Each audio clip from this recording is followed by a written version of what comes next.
আমার সারা জীবনের পুঁজি ছিল খাটের নিচে, আর আমার বিজনেসটা শুরু হয়েছে আমার খাটের নিচে থেকে। কারণ আমার যে ইকুইপমেন্ট ছিল, প্রোডাক্ট ছিল, তখন কিন্তু সব খাটের নিচেই আমি রাখতাম। স্টিল নাও আছে, মানে আমার একটা শপ থাকার পরেও আমার এখনো আমার যে বেডরুম, ওইখানে একটা সাইড সম্পূর্ণ আমার ম্যাটেরিয়ালস রাখা, খাটের নিচে এখনো ম্যাটেরিয়ালস আছে। দেশের বাইরের থেকে যখন যেই যাক, যেমন হচ্ছে বিভিন্ন পাতা আছে দেখবেন কি, ওগুলো বাংলাদেশে হয় না, এটা অনেক কালারফুল, প্লাস হচ্ছে শেপ গুলাও কিন্তু ইউনিক। ওই পাতাগুলো আমি নিয়ে আসতে বলি, তো অনেক বলে এই পাতা আনবো কিভাবে, আমি বলি কি সমস্যা নেই, বইয়ের মধ্যে রেখে রেখে পাতা নিয়ে এসো। তো এটা খুবই হাসে যে এই মেয়েটার জন্য কিছু আনতে গেলে পাতা নিয়ে আসতে বলে, বালি নিয়ে আসতে বলে, শামুক নিয়ে আসতে বলে, বা হচ্ছে বিভিন্ন কালারের হচ্ছে রাস্তায় পাওয়া পাথর নিয়ে আসতে বলি। তো কারণ কি আপনি দেখবেন বালিও কিন্তু এক একটা বিচের বালি কিন্তু ভিন্ন ভিন্ন। আর একটা জিনিস হচ্ছে কি, বালি যখন আপনি কিন্তু কেউ বালি আনতে বলবো, সে কিন্তু অনেক আনতে পারে না, অল্প একটু আনতে পারে, কারণ একটা পরিমাণ আছে, ওটার বেশি বালি আনা যায় না। তো সেই ক্ষেত্রে হচ্ছে কি আমার কাছে আর কি 3-4টা দেশের হচ্ছে বালি আছে, স্টোন আছে, যেগুলো সাধারণত আমি হচ্ছে ক্রাফটিং এর সময় রেজিনে ইউজ করি বা বিভিন্ন পারপাসে। আমার 5+ স্টার রেটিং প্রাপ্ত দেশের সর্বোচ্চ বিদ্যুৎ সাশ্রয়ী ও ইকো ফ্রেন্ডলি ওয়ালটন এসি।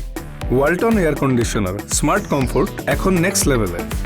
এগুলো ইউজ করা হয়। যেমন আমি ধরি যে প্রথমে বললাম যে আমি রিসাইকেল ফেব্রিক নিয়ে কাজ করছি, তারপরে আমি কাঠের পেইন্টিং এর উপরে চলে গেলাম। কাঠের পেইন্টিং থেকে আমি হচ্ছে গিয়ে লুম বিডিং এর গহনা শিখলাম, লুম বিডিং নিয়ে কাজ করলাম। তারপরে আমি আবার দেখলাম যে হচ্ছে তামা পিতলের নিয়ে কাজ করা যায়, কারণ এখানেও অনেক কিছু কাজ করা আছে, ভেরিয়েশন করা আছে। তামার সাথে আমি কখনো হচ্ছে গিয়ে বিডিংস এর কাজ করছি, তামার সাথে আমি কখনো রেজিনের কাজ করছি। সেখান থেকে আমি আবার এখন চলে গেলাম হচ্ছে মাটিতে। এটা আমাকে কেউ হেল্প করেনি, আমি অনলাইন থেকে ঠিকানাটা নিয়েছি। আমি ফ্যামিলির আমার আপুকে নিয়ে হচ্ছে আমি সাভারে যাই, সেখানে গিয়ে প্রতিটা যে ওদের যে বাজার থেকে যে শুরুটা হয়, তো ভাকুরতার বাজারটা, ওইখানটা আমি প্রত্যেকটা দোকানে ঘুরি, ওইখানের ওদের কাঁচা মেটেরিয়ালস দেখি, ওদের রেডি করার জিনিস পাওয়া যায় সেগুলো দেখি, ওইখানের মানুষের সাথে আমি কথা বলি। কথা বলার পরে আমি চিন্তা করি যে না, এখানের কাজগুলো খুব ইন্টারেস্টিং। এখান থেকেই হচ্ছে প্রথম আমার সাভারে ভাকুরতায় যাওয়া। পরবর্তীতে আবার নিউজের মাধ্যমে জানতে পারলাম যে আপনার বগুড়ার হচ্ছে গিয়ে ধরমপুরেও এই কাজটা হয়। তখন আমার খুব আগ্রহ জাগলো যে আসলে ধরমপুরের কাজটা কেমন আর ভাকুরতার কাজটা কেমন, এই জিনিসটা একটু জানতে হবে। কারণ আমার তখন একটা জিনিস আমার কাছে মনে হয় যে প্রত্যেকটা জায়গার কাজ কিন্তু এক না। যেমন আমি এই যে মাটির যে টেপা পুতুল দেখছেন আমার কাছে,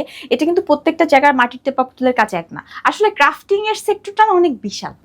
আমরা নামটা আসলে আমার কাছে মনে হয় কি, আমি যাই করি না কেন, প্রথমে কিন্তু মানুষ নিজেকে নিয়ে চিন্তা করে। আপনি যখন নিজেকে নিয়ে চিন্তা করবেন, তখন হবে কি আপনার আশেপাশের মানুষকে নিয়ে আপনি অটোমেটিক চিন্তা করবেন। কোনো কিছুই আপনি একা সাকসেসফুল হতে পারবেন না, অটোমেটিকলি আমরাতে আসবে। তো সেই ক্ষেত্রে হচ্ছে আমরা। আর আমার কাছে মনে হয় কি, এইটা আসলে লাইফের প্রত্যেকটা সেক্টরে খুব ব্যাপারটা অনেক গুরুত্বপূর্ণ। পরিবারেও দেখবেন যে বাবা মা, তারপরে কিন্তু আমরা হয়ে যাচ্ছি। বিজনেসেও তাই, হ্যাঁ উদ্যোক্তা আমি নিয়েছি, আমি ডিজাইন করছি, কিন্তু যখন কাজটা এক্সিকিউট হচ্ছে তখন কিন্তু আমরা হয়ে যাচ্ছি। আমার হচ্ছে ক্রাফটিংটা আমার খুব পছন্দের, যে কারণে হচ্ছে ক্রিয়েটিভ আর্টস এর উপরে হচ্ছে আমার অনার্স মাস্টার্স আমি করেছি। আমার সাবজেক্টটাই হচ্ছে ক্রাফটিং রিলেটেড সবকিছু করা, ডিজাইনিং করা, ম্যাটেরিয়ালস ভিন্ন হতে পারে। তো এইভাবেই আস্তে আস্তে ক্রাফটিং জগতে আসা, এটার সাথে চলাফেরা শুরু করা। এই তো আমার কাছে মনে হয় কি, চাকরি করতে গেলে আমি আমার মন মতো কোনো কিছু করতে পারবো না, যেটা আমার বিজনেসের ক্ষেত্রে আমি করতে পারছি।